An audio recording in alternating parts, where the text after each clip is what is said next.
Започна реализацијата на проектот за проширување и осветлување на ски патеката во Нижеполе. Целосно ќе се реконструира и објектот познат како Бачило, а ќе бидат изградени и 3 летниковци. Градежните работи ќе бидат завршени до почетокот на оваа скијачка сезона. Се очекува само првиот снег. Вториот сегмент во рамките на овој проект е поставување на осветлување вдолж ски патеката, со што за прв пат ќе се овозможи и ноќно скијање на овој дел, односно на оваа ски патека.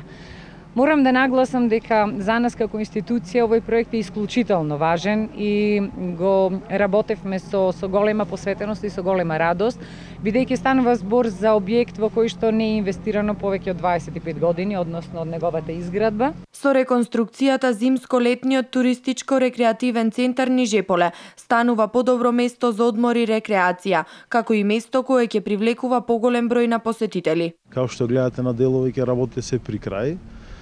Тие за не цел месец ќе бидат завршени сите градежни работи и го очекуваме снегот за битолчани да го искусат од прва рака што значи ноќно скијање. Вкупната вредност на проектот изнесува повеќе од 13,5 милиони денари, а финансиските средства се обезбедени од Агенцијата за финансиска поддршка во земјоделието преку програмите за рурален развој за 2015 година, а проектот се изведува во соработка со јавното претпријатие Стрежево.